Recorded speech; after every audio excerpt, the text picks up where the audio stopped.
Okay, hello everyone. Chad and I sort of work very closely together, and we'll introduce him in a sec.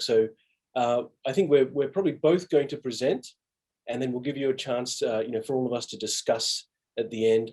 So in my talk, I want to show you how we leveraged big data studies and smaller sample studies to iteratively learn about previously unknown characteristics about dental opioid prescribing.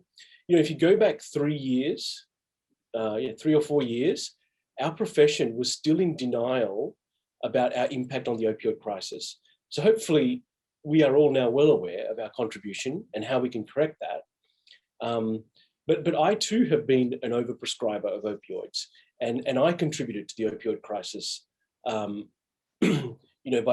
by prescribing just in case, right? And I want to talk to you about how we created an iterative learning process around dental opioid prescribing. So as you can see, we have a very, very large team, really led by Chad and a couple of others. There are medical students, dental students, public relations, videography, political affairs, a lawyer, and an anesthesiologist, Chad, health policy experts, hand surgeon, transplant surgeon, truly a multidisciplinary team, and absolutely my privilege to be a passenger on this train. So, the first study we did in this space showed us that dentists introduced many opioid naive individuals to opioids every year through wisdom tooth extraction. And here's some of our findings. Since wisdom teeth mostly erupt between the ages of 13 to 30, this is relatively young and healthy population, but we subject them to their first opioid prescription. We frequently subject them to their first opioid prescription through their dentist, through dentistry. So a new friend of mine who I met on this journey, working in opioids, was actually one of the first to educate me about the role of dentists in the crisis. She told me that her dentist prescribed 40 pills for her wisdom tooth extractions, okay, which is fairly common, a couple of years ago, and now it's maybe still half that, which Chad and I hope to show you today that is still way too much. But anyway, she was prescribed 40 pills. Can you guess how many days she took to use up these pills? All right, I'll let you think about that, and I'll come back to that. Currently, the American Dental Association does agree that there's no strong evidence for prophylactic removal of wisdom teeth, and yet many still practice this way. Our recommendation from this study has been to deeply analyze the risks of not removing wisdom teeth. I don't think we do this enough. There's quite a few dentists in our group, in our small group here, and you'll know oroantral fistulas are created frequently. Only 13% of the time there is a surgical correction, but they're actually created frequently, and there are consequences to that, right? And then mandibular nerve injury happens frequently. Now, 96% of the time it recovers, okay? But when it's injured, there are consequences to that. And I don't think we think about all of these consequences when we do these wisdom tooth extractions, right? And then there's dry socket, there's inhibited bone healing, there's all these other things that can go wrong.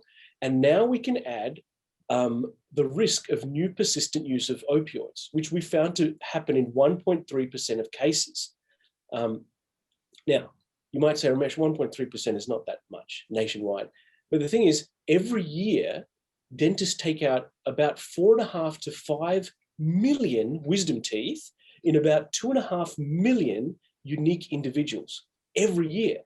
And so 1.3% translates to 32,000 Americans becoming new persistent users of opioids after having their wisdom teeth out. And this happens every year, right? It's something that we should be very concerned about.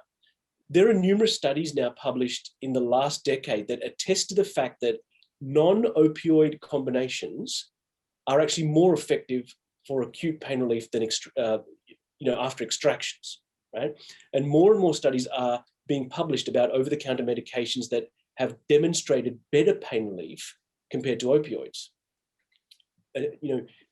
in March 2020, the FDA approved an ibuprofen acetaminophen combination, and that will help facilitate the use of non-opioid solutions as well. So our study showed that young people ages 13 to 30 who filled an opioid prescription immediately before or after their wisdom teeth were removed were 2.7 times as likely as their peers to still be filling an opioid prescription weeks or months later. They had become new, persistent users. Okay, so back to my friend. She was prescribed 40 pills for her wisdom tooth extraction, and she was just beginning to experiment and misusing opioids, okay? So she finished those 40 pills in 23 hours, in less than a day, right? So that sort of gives you an indication. If you prescribe to the wrong person at the wrong time, it is disastrous. So I'm happy to tell you she is a recovering addict, 8 years sober, 2 children and a master's degree, and she's doing great in life. Okay, so, so after this big data study, right, we knew that we needed to speak to patients and really understand, talk to them and understand more in details that we cannot get from a big data study. So we needed to be speaking to patients. So we started, I guess, a small data study, if you will. We called 400 patients of the University of Michigan School of Dentistry who received an opioid prescription after an extraction. Okay, so actually at first we looked at all dental procedures and we found that 70% of the opioid prescriptions were associated with extraction, and so we targeted extractions only. So this is what we found, that roughly half of the pills were unused when prescribed for dental extraction. And actually it made no difference if it was routine or surgical. So straight off the bat, this means we are overprescribing opioids to the tune of about 50%. Currently, the ADA, American Dental Association's position on opioid prescribing has not changed since March 26, 2018, and it states that dentists should limit opioid prescribing to 7 days. Anyway, our collective experience at Michigan Open has taught us that this is far too high and results in unnecessary exposure and increased availability of unused pills, which are often shared with unintended end users. The next thing we found in this study is we found that patient satisfaction with pain management was no different whether the patient had opioids or not. Now, I think that was a really important finding. Sometimes we dentists worry because we want to reduce opioid prescribing, but we don't want hundreds of dissatisfied customers experiencing postoperative pain because of inadequate analgesia, right? But our study showed that there is actually no difference in satisfaction with pain management, whether the patient received opioids or not. And actually, this was no different for surgical or routine extractions. So one more finding in this study, we found that patients taking opioids actually reported worse pain. And again, it didn't matter if it was routine or surgical extraction. Our recommendation since this study has been for dentists to strongly consider eliminating opioids from their prescribing habits. There are alternatives that are evidence supported, that are they're more effective and have less side effects. So in fact, if you're prescribing opioids as a first line of defense for your patient, you may actually be doing them a disservice because there are more effective alternatives. Now, if a determination is made to prescribe opioids, this study also highlighted the importance of educating patients about proper storage and proper disposal because so many pills are unused. Okay, so next thing is, based on my own practicing habits. So, I practiced full time for about 7 years, and then I practiced at another, I taught and practiced at a different, like in Boston, another institution, and I saw patients on Thursdays and Fridays. And now for the last 5 years, I've been here at the University of Michigan, and I see patients only on Fridays. So for 20 years, I've seen patients on Fridays, right? And so in this study, so basically with all of that experience on Friday patient care, I suspected that dentists may be prescribing more on Fridays and before holidays. And the reason, again, is just in case, right? The prescription is supposed to hold them over before we reopen on Monday, or after the holiday. The problem is, during the opioid crisis, we've learned that this just-in-case prescribing turns into drug misuse and abuse. We should be aiming for, a precision health approach to prescribe just the right amount to the right person at the right time. So in this study, again, we used big data to compare Friday and pre-holiday prescribing to all other prescribing.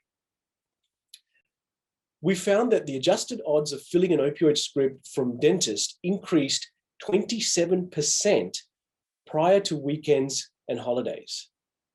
And, as I said, I've observed this issue, and I'm guilty of this issue, although I've changed my practicing habits now. But I've observed patients request complex procedures like wisdom tooth removal or implant placement on a Friday, just before a weekend or a holiday, to facilitate recovery. And this study made me think, I never questioned that before, but this study made me think, isn't that funny? Because when you think of a minor medical surgery, right, like, in the context of medical surgery, like gallbladder surgery or something like that is minor, you don't then tell your doctor, hey, by the way, do it on a Friday so that I can have a nap and go back to work on Monday. But we do that with dentistry all the time. Like we frequently don't want to miss work. Like it's almost like it's not considered in the same echelon of surgical procedures, even though the pain and the recovery is significant.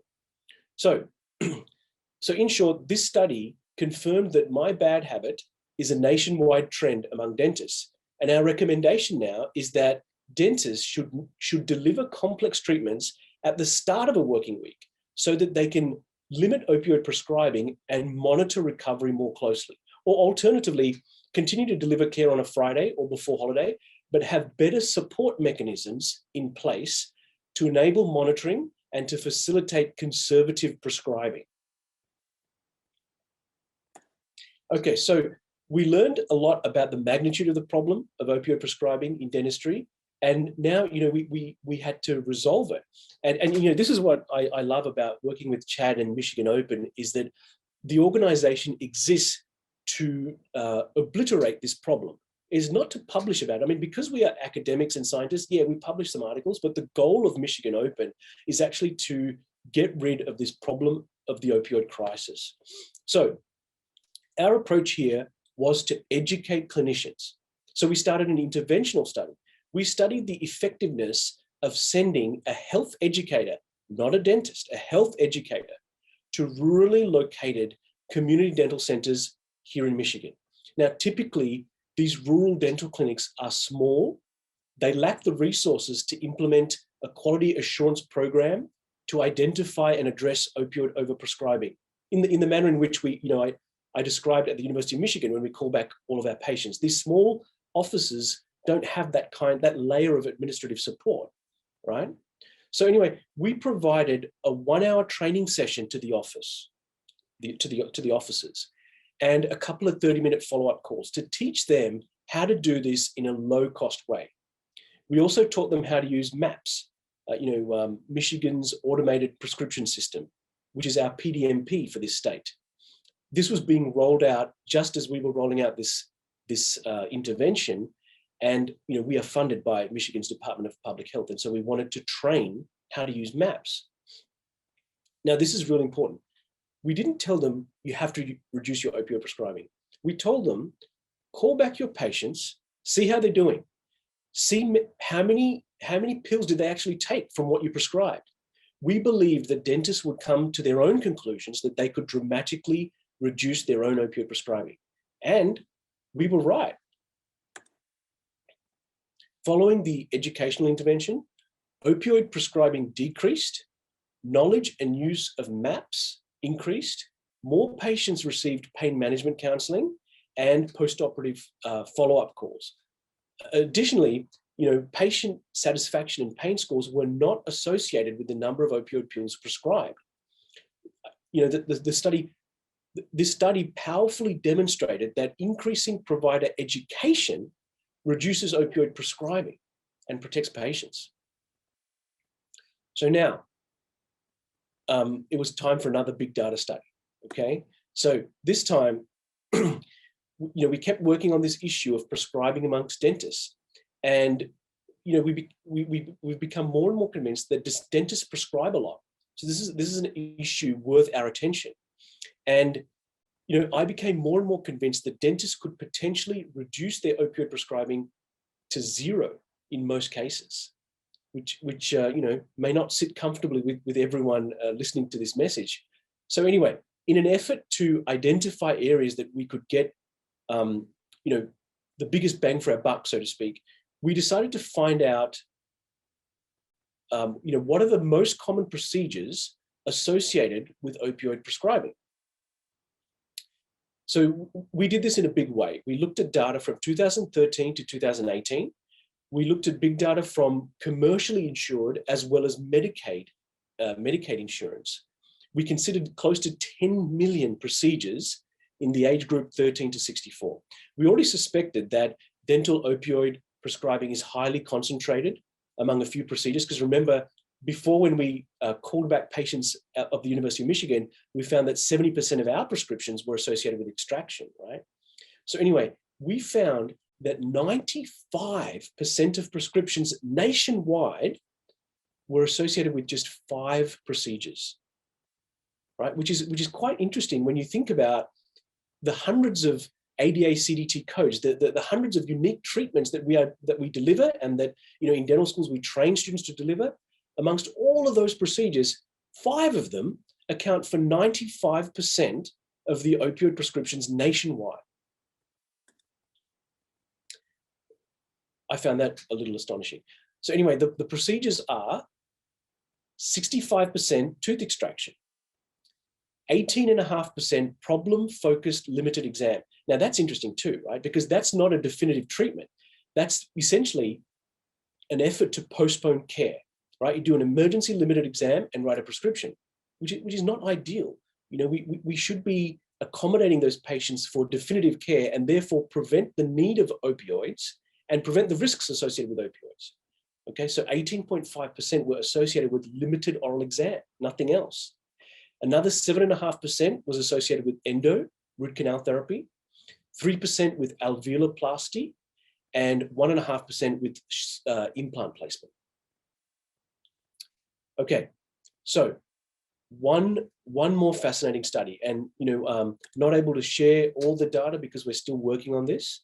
But we've worked a lot with insurance databases, right? Which includes family members. So we wanted to study whether an opioid prescription is associated with overdose in patients or their family members, the latter of which may have access to the patient's opioids, right? So we looked at data from 2011 to 2018, again, commercially insured plus Medicaid insured. We focused on age group 13 to 64, and I can tell you that there is an association with overdose in the family member. So the thing about this is, when you prescribe opioids, you literally put the whole family at risk, right? So it's incredibly important. It's an incredibly important issue that we have to keep working towards, because we've only started scratching the surface in terms of correcting dental opioid prescribing. Okay, I will pause here, stop sharing my screen, and hand over to Chad. And our plan today was that we would both speak, and then we'll have a discussion at the end, if that's okay. Okay, wonderful. So I'm Chad Brummett. I'm an anesthesiologist and a pain physician, and I want to just flip some good vibes back over to Ramesh and just say it's been an absolute pleasure to work with Ramesh and work through this really important question. Our group came together in late 2015, really the beginning of 2016, to take on the acute care prescribing of opioids, but in doing so, acknowledging we were really well suited to do surgery. And I'll talk to you mainly about our surgery data, just to complement Ramesh's work, but also just to say that we knew at that point dentistry was going to be important, but we did not want to be one of the groups out there that was putting data out in the world about dentistry without a dentist there to help advise and show this forward. We know this happens all the time. For what it's worth, it happens to physicians too when public health officials come at us. So we are really proud of this partnership. I have a few funding sources from the NIH. These are our active grants, as well as Michigan Department of Health and Human Services, SAMHSA, CDC, and then some institutional funding. I have an unrelated patent, and I consult for 3 companies, none of which are related to today's talk. And I do provide some expert testimony, again, not related to today. So when we came together in 2016, this was our concept, was that the entire country, the US, NIH, FDA, CDC, White House, everybody was focused on all of the downstream effects of the opioid epidemic. What do you do with the chronic opioid user? How do we get naloxone out of the community? How do we better manage people with opioid use disorder? And these are all important topics, right? These are all important topics. And in fact, Michigan Open's now working in all of those spaces, from surgery to the emergency department, distributing naloxone across our state. But at that time we said, well, what about this? How come instead of just focusing on, rather than simply focus on all of the downstream effects of the opioid epidemic, couldn't we take that person not using opioids before their dental procedure, know more about them, and help shepherd them through this pathway, not only to make them healthier, but then to help create healthier families and healthier communities. In other words, this was an opportunity for prevention, and I don't need to convince a group of thoughtful dentists as to how important good oral health is in preventative medicine. Well, in the same way, the way in which we prescribe is part of that preventative medicine. Now, early, so these are data that went through 2016, about a 7-year period, national claims data. We looked across this 7 years and said, who gives a person who has not filled an opioid in the year prior their next prescription? Adult patients. And this is what we found, is that over that 7-year period, and this is partially because of the preamble to the CDC guidelines, which is really focused on primary care and chronic pain, that the relative contribution of primary care decreased, even though primary care physicians are still by far and above the dominant prescriber of opioids in the US. The relative contribution of surgery, dentistry, and emergency medicine increased. And not only that, the amount prescribed and the increase was greater in surgery than it was in dentistry. But even over those last couple of years, we're at the bottom there in yellow, you see primary care physicians are not only prescribing less often, they're prescribing less per prescription when we break it into oral morphine equivalents, or OMEs. And dentists remained flat during that time. So I realized that we actually have more contemporary data coming out now, but I think this shows that cycle, and we would expect this to only be greater now because primary care physicians are doing better. So why do surgeons and dentists prescribe so much? And I would actually put pain physicians like me into the same category, right? So we're not immune to this. And really, through both informal conversations and then formal qualitative studies, these are the factors that we saw. People are worried about time. And there is convenience to just writing a prescription. It does get people out of your office. It does address somebody, and it does make them feel as though you've been attentive to their needs. We're worried about phone calls. So if we don't give them an opioid, are they going to call me on a weekend? The convenience prescribing for the weekend. Is it going to drop my satisfaction? And will that have a financial effect? And good news, and most of these are here that I have referenced for surgery, but we've done this in dentistry as well. There's no association between the number of pills prescribed and people's satisfaction with their care, nor is there an association with the number of pills prescribed and people's likelihood of refill. And so I'll give you examples in surgery. Abdominal surgery, you give them 6 pills or 60 pills, the refill rate's 7%. Doesn't matter if you adjust or don't adjust. If you take a total knee arthroplasty, you give them less than 15 pills or more than 150, the line's flat. In fact, maybe starts to bump up at the end, where higher pills associated with greater likelihood of refill, maybe getting people tolerant.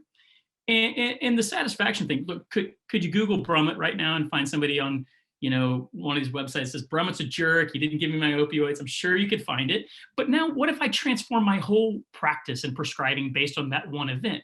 The reality is, if I take a data-driven approach and I say, what matters for satisfaction? Well, for those that are local, our pain clinic's been working with Zing Train, the training and satisfaction group, the customer service training arm of Zingerman's, for, 7 years now. We're a chronic pain clinic. We tend to take care of people refractory to their care, people who have failed other clinics, and we have the highest satisfaction. We're the 5th highest rated clinic of the 140 clinics at the University of Michigan. And that is not because we're prescribing more opioid. We actually wean people. It's because we care for people. We talk to them. We call them back when they have a problem. All of the things that you do when you're walking in and out of the room, but more importantly, what your staff do, that's what matters. The oxycodone is not driving satisfaction. Now, Ramesh introduced this concept, but I want to let you know this is not just true for dentistry. In fact, these are some of our greatest hits. That top article there has definitely been the one that's been referenced the most. We looked at major and minor surgical conditions. We said among people not using opioids in the year prior, who keeps filling months later? In other words, long past what would be deemed normal surgical recovery. And we find no difference between minor and major surgery. In other words, it's the patient, not the surgery. And we see this across all domains, all types of surgery, including elective pediatric surgery and even cancer surgeries. And so it doesn't really matter what we look at. We see this, and this is now, when I'm talking to a group of surgeons, I say, becoming a new chronic opioid user is the most common complication after elective surgery. And I get about half the room with head nods and half the room looking at me like I'm a jerk, right? Because how is that a complication? Well, it's a complication because if you came in not using opioids, months later you're still using opioids, you have opioid-related morbidity, right? And that is by itself a complication. Now, what have we done about this? We have used this iterative process that's been talked about within learning health sciences. If you look at, this is statewide data from the Michigan Surgical Quality Collaborative. This is the preamble to Michigan Open. This is the average number of pills prescribed if we put it in 5 milligram oxycodone pills for a case mix of both major and minor general, gynecologic, and vascular surgeries. We came in and just started talking about opioids in July of 2016, that first line, and we started to get some move just by talking about it. We then released evidence-based guidelines from around the state, and we saw more move. And as you see, with each iterative set of guidelines, prescribing decreased to the point where now we're in a place where we're in about our third set of guidelines for at least these conditions, and we're starting to see a flattening out. So we've definitely decreased prescribing. This is probably 45,000 people. This is 43 hospitals around the state of Michigan. No perfect secret sauce, use this, use that. It's just, here's the number of pills prescribed and here's some education, right? We care about taking care of people. And despite the fact that people on Twitter like to say that I'm a terrible person, I don't care about people or pain, we did look at pain. We did look at pain and satisfaction. And this is what we found. As we saw that decrease in prescription, the hard black line, which clearly is coming down, we also see a corresponding decrease in consumption. This is consistent across. For every excess pill you prescribe across multiple surgery types, people use an extra half pill because you've given them more. This is the supersize me concept. The more I give you, the more you'll eat, right? It holds true for oxycodone and other things as well. So they'll use more pills without any improvements in pain, satisfaction, or refill requests. But when you give them less, they also take less. And as you can see, it doesn't influence their pain or satisfaction. Now, this is for surgery. The question is, does this hold true? Ramesh already put this forward. He talked about this paper. This was an important paper for us because this was one of the first studies we did that actually showed that just receiving a prescription mattered. A nearly threefold increase adjusted odds of becoming a new persistent user from just the receipt of a prescription. So then the question becomes, can we eliminate prescriptions? And we are not just looking at this in dentistry. So I think one piece of feedback I've gotten from dentists is, why can surgeons prescribe, but as a dentist, I can't? And the answer is, there's many surgeons who shouldn't prescribe. And so we've been doing work across the space. So we've been working with Blue Cross Blue Shield of Michigan. We have some incentive models in place for people who are going fairly common surgeries, where they can be prescribed a much smaller than our current recommendations. So if our current recommendations say 10 or 15 tablets, they might get 2 or 4 tablets, emergency use. What we found is that as we looked across the many people across our state who are getting this, that when we give these small numbers of tablets with good education, encouraging non-steroidals, encouraging acetaminophen, the median use became 0. They had pills left over. Pain was well controlled, minimal pain, and people's satisfaction was high. We actually, and these data are now either out or pending with JAMA surgery. We did sort of a case control, not a perfect study. This is not an RCT. We are working on this idea of an RCT, comparing people who didn't get an opioid to those who did, and looked at their outcomes. And as you can see, pain scores were actually slightly lower in the people who did not receive an opioid. Not what I would call clinically significant, but certainly not a concern. Equal satisfaction, equal quality of life, equal regret, which is one of the measures for surgery. And as you can see, patients on average in the opioid group got about 7 pills, took about 2 pills. So just getting that prescription didn't seem to improve their outcomes. So I think this is the opportunity. I think the advantage in dentistry is you have level 1 data, randomized control trials showing acetaminophen and ibuprofen are equal or superior to an opioid without the morbidity of nausea, vomiting, and now new persistent use. So that's all I have for today. Thanks for letting me share. This is our website, michigan-open.org. I will encourage you to go there. We have a lot of patient materials there, patient-facing materials. If you're from an outside practice, we actually allow you to send us a high-resolution logo of your practice. We'll stick it on the front of the materials and send them back for free and clear use. They're available in English, Spanish, and Arabic. And then we've been doing work with the Precision Health Initiative across campus at the University of Michigan, which is how we're together with dentistry, public health, and even doing some work with the School of Music, Theater, and Dance. With that, I will stop sharing and hand back over to Ramesh. Yeah, well, just if folks have questions, I mean, Alan, actually interested in hearing what you have to say, because your background is pharmacy, right, Alan? That's correct. Yeah. So for folks that don't know, Alan is a pharmacist, but now is a key person in the learning health systems movement at the University of Michigan. And your question about tracking the effectiveness of the guidelines, I'm not sure, that's a tough one. Maybe I'll handball that to Chad, but I put in the chat the dentistry guidelines for this state, which Michigan Open helped to write those. And you'll see that it is much more detailed and cautious than, certainly the ADA and perhaps even CDC and other state guidelines, because the idea is a movement towards zero. Something that I can attest to being a practicing dentist here is we never historically had conversations about alternative pain management strategies, like mindfulness and meditation and ice and things like that. We never had those conversations, but there's evidence for a lot of those. And so these guidelines sort of ask us to really have those conversations with patients. And, if all these other things don't work, then perhaps opioids is a solution. Alan, maybe I could have you clarify the question. We published something just recently in BMJ Quality and Safety, kind of talking about our process. It has been an iterative process where we get data, we update the recommendations. We were very conservative initially. We started with the 75th percentile. So we had data from 43 sites, like 20,000 people. We said, okay, 75% of people use less than this. We made that our threshold, which brought a lot of it down. And as you keep stepping down, we did that 2 or 3 times. I will say with other groups, like the total knee arthroplasty group, where things were wild. I mean, wild.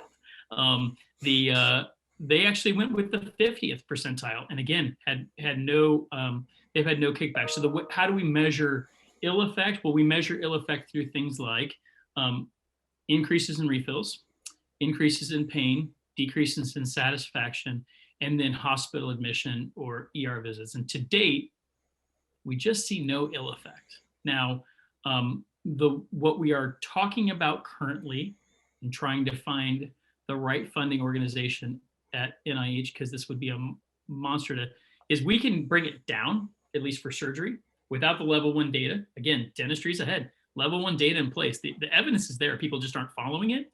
In surgery, the evidence isn't there. So within the surgical community, can we do something similar, taking a group of minor surgeries, but some of the things that are the most common surgeries in the US, something like a laparoscopic gallbladder removal, and randomize people to opioids or not, and look at both pain, satisfaction, and then also any ill effects, which we foresee no challenges, but I think the trial needs to be done.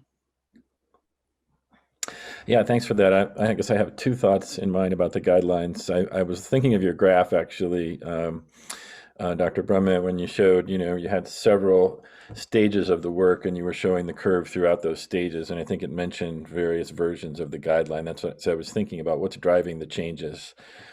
to the guideline. Obviously you're getting new evidence. So the first concept I wanted to insert here is this idea of a living guideline, right? That people have written about and talked about, where, learning health system context, you're continuously collecting data, you're analyzing it, and as you learn more, someone interprets the data and decides, the guideline needs to be changed here, or this needs to be modified, and you publish a new version of the guideline.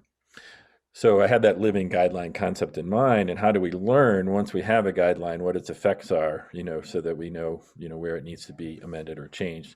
And a lot of times I think about the exceptions to the rule, because you'll have conversations about individual patients and they say, yeah, the guideline says this, but for this patient, it's not relevant. Right. And I think the health system loses a lot of the knowledge about when the guidelines don't fit, because we have no way of capturing that. We have no way of capturing the exceptions to the rule.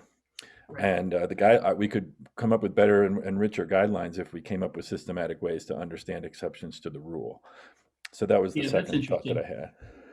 That's really interesting. And the way you describe it, I mean, we haven't really used the term living guideline, but it is a differentiating factor for our group. There have been a number, we view it as a compliment, but there's been countless groups around the country that have since replicated work-like hours at single center. But then unfortunately what they do is they say, this is the number of pills for the surgery. And we say, this is the number of pills for this surgery today, right? Because we know that in a few months that's going to change. We do think without an RCT, we're probably leveled off for general gynecologic and vascular surgery. I mean, we aren't going to get more data to say lower is better without taking some major advance. And so the struggle here in terms of implementation science is people naturally want to print the guide, stick it on their wall, and eventually it gets dust and grease because it's been up there for 10 years. We want people to go to the website so that the website can live, but driving people that way is hard, which is why we've looked at things like best practice alerts, which I tend to hate, but we've managed to make one work, and other ways through the EHR to nudge or intervene, and we're working across those domains. Thanks for that. And I'll just then briefly mention, I think one of the struggles in the pharmacy world is, you mentioned one of the concerns in this prescribing, at the holiday or the weekend to keep, people from calling when there's not support and things like that. So that same kind of psychology of intervention, plays into the pharmacy as well, right? Pharmacists actually are often discouraged these days from calling you as a prescriber and intervening and saying, MOpen has these guidelines, and is there some reason you're not following them? And really, pharmacists are in a position to do that and certainly have the knowledge to do that, but they're not empowered to do it in our current system, unfortunately, for lots of reasons, including business reasons. And so I'm wondering if in the MOpen story, if you're looking at the pharmacy workflow at all, or if you have any interest in that. We have 2 pharmacists who are funded directly, and we'd be happy to take that offline. We've looked at it mainly through workflow about disposal education, but I am in agreement that commercial pharmacists are not going to push back because of the business interests associated. My grandfather's a pharmacist, so I have deep and longstanding love for pharmacists, but and they've been critical to our efforts. We have created an executive guide on feedback intended for chairs and administrators for outliers. So we've tried to create, how do you do this in-house when somebody's an outlier? And we've been working with the licensing board as well. I have a very good relationship with our licensing board to think about friendly ways to get the feedback before it's the licensing board. Deep conversation. Great. Thank you for that. Really appreciate it. Riddhi has a question. Hi, good afternoon, everyone. Firstly, thank you for this informative session. It totally makes sense because I've been the patient who was prescribed these many pills, and how alarmed I was knowing the fact that why was I prescribed so much after a arthroscopy of my knee surgery, and how someone actually joked, they told me, oh, you know what, if you sell these medications through wrong means, you're going to be you can pay off your student loans. And I was like, oh my God, this is crazy. So jokes apart, thank you for this interesting research. It definitely rings a bell, and there's a correlation. My question was, being a very strong advocate to follow this of, not prescribing opioids and kind of having a substitute medication prescription, I just wanted to check with you, what could be a liability issue, or is there a liability issue when, let's say, a patient would come back saying that, oh my God, I was in so much pain, the doctor did not prescribe me opioids, and that is why I was in so much pain and was left with a disastrous outcome, and so on and so forth. So as dentists, are we liable to not prescribe something that we don't thoroughly believe in, but yet is on paper something that should have been prescribed? So just if you could share some thoughts on the ethical part of this practice. Yeah, I think what you've pointed out is an important issue where patients are behind the times.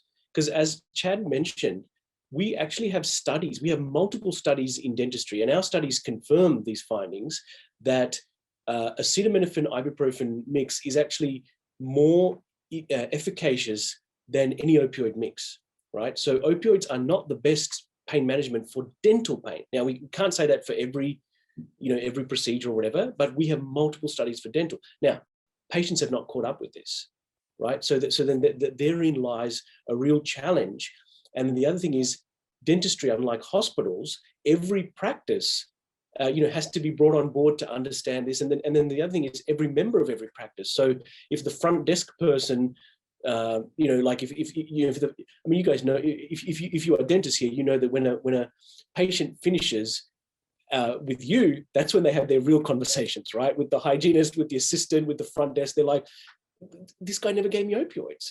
Now, people have to be trained to be aligned in terms of what is the policy and philosophy of the practice. So I don't think there's any ethical dilemma, because there's evidence to support this. The problem, I think, that your question, that what it highlights is that a lot of patients haven't caught up. And what Chad jokingly said, Chad has a lot more admirers than haters, including myself. But Chad, I think those folks are from the chronic pain side, right? Because we're talking about surgery and acute pain. And those people are worried that opioids will be taken out of their hand for chronic pain issues, right? Yeah, I mean, it's true. Unfortunately, unless I write an article that says opioids are the best drug we've ever developed, I'm not going to get fanfare. And there is concern that any negative study about opioids affects people's access to chronic pain, opioids for chronic pain. Different topic. I have a lot of opinions about that as a chronic pain physician, but and I do get it, because I will say things like CDC guidelines and state policy have been weaponized and misused in places, but it doesn't change the narrative as to what's appropriate. I see a couple more questions there. Yeah. I see. Go ahead, Ramesh. Yeah, Jasmine, you have a question? Sorry. Hi, everyone. I don't have a question, but I would like to give a feedback. I have worked in a dental college practically all my life till now, but I have worked back in India. And we were situated in an area. I totally agree with your study, actually. We were situated in an area which was full of addicts. There were zones which were totally full of addicts. And because it was a border area, we never had any trouble with the pain management, be it minor surgical cases, be it major surgical cases. We used to follow ibuprofen with acetaminophen combination, which is actually excellent at pain control. And even diclofenac and acetaminophen was a good pain control agent. And sometimes in patients who reported with very acute pain, ketoconazole dispersible worked really good in those patients. We only had problem with patients who had a history of addiction. And in that case, we had to go for support to the pain clinic. They used to support it in post-operative management. But otherwise, I totally agree that we never needed opioids for minor or major surgery. And in major, if you ask what we did, was basically trauma and pathology, even ankylosis as such. We never had any trouble. So thanks for that. Yeah, thanks for sure. that. Thank you. Jasmine, your house sounds just like mine. Yeah. Yeah, I could bring my three monsters up anytime. I've locked the door intentionally. They are locked out of the room. So my empathy should be coming through the screen. You have my empathy. I completely agree with you. What I would say is, I think counseling patients is always challenging. It's at least half of my time with a new chronic pain patient is just setting expectations and letting them know what I expect of them and what they can expect of me. I mean, I think it's that customer service model, right? What am I going to do for you, and what are you going to do? What is this training pact, this compact that you and I are going to have? I think that's critical. And many patients are not going to resonate with the idea of I want to prevent addiction. But if you tell them, I don't want you to vomit, I don't want you to be nauseous, I don't want you to be constipated, right? Those things resonate. People have had that, and I think that resonates. And I want to give you superior pain control. And so I think if you bring it up and say, hey, the licensing board's going to get me, or these attorneys are all over us, that's not going to resonate with people. But if you tell them, evidence says that I can give you great pain management without opioids and probably also avoid nausea, vomiting, and constipation, that resonates with people, I believe. So that's personally how I would approach it from an acute pain perspective. Yeah, and then also, having practiced in Australia and now here, and then Jasmine, because your example, I think you said, was from India. There's also, a cultural difference in terms of patient expectation in pain, because I feel that here when I practice, there is an expectation for pain to be eliminated. That wasn't the case in Australia. People just want, a coping strategy. They know that they had some teeth out. They know they're going to have pain. They just don't want it to get too bad, right? So I think there's cultural difference in that is also relevant in your story there. Yeah. I see there are questions in the chat. I'm not hearing question has been answered. It says, what about the impact of pharma pain prescribers to write prescriptions? How has that been addressed to reduce abuse of the system? Yeah, it's a fair question. What I will say about prescribing, at least for acute pain, is we are in an overly dominated generic market. And I'm not saying the generic market wasn't manipulated over time, but I think much of that's been done. That it's not really been big pharma for things like surgery and dentistry, because probably 98 or 99% of what we prescribe after surgery and dentistry is generic and pennies on the dollar. So there will not be cost savings by decreasing the number of pills. The cost savings come through preventing new chronic use or the care to follow if a person becomes dependent.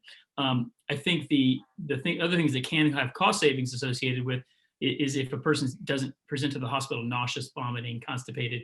Those care episodes can be expensive, especially if they're done through an emergency department. Big pharma itself has had very little role in this space, at least here in the US. I think we're seeing this around the world, though. Purdue's Outpost, Mundi Pharmaceuticals, which is Purdue Pharma 2.0, and has oxycodone branded outside the US, are branding directly to surgeons. And I don't know about dentists, but definitely the surgeons around the world. And I know there's a study that just came out in one of the JAMA journals a couple of months ago showing that the Netherlands had an increase in oxycodone prescribing and is now seeing a correlated but delayed increase in overdose-related deaths. I still believe this to be a very clear narrative. I think the pharma angle here is really more through third-party distributors like McKesson and Cardinal Health and others that were all implicated in this last round of lawsuits that distribute most of the drug. And I don't foresee that as a current issue. And there are countless conversations we could have about how did we get here, but most of them won't change where we go.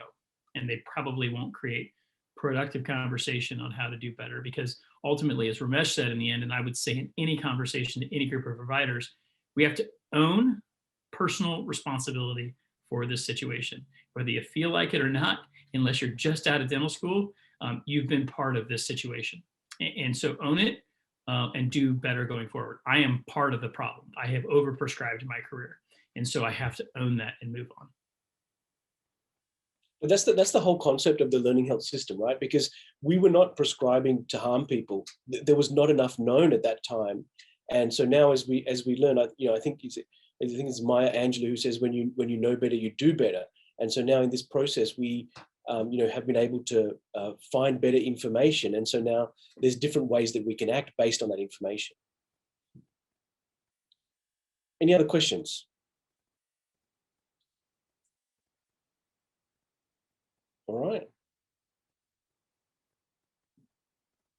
So Brooke, what do you reckon? We call it quits, or anything else to do? I think we are good to go if everyone is satisfied with answers that you provide and they have no more questions. I would like to say that we are recording this, and thank you so much, everyone, for joining. Is there anything else that either of you, Chad or Ramesh, want to say? Well, just thanks for letting me share. Thanks for letting me come in and share today, and acknowledging Ramesh and his valuable contributions to this work. We certainly couldn't do it without his help. All right, guys. Thank you so much. Thanks, everyone. Thanks.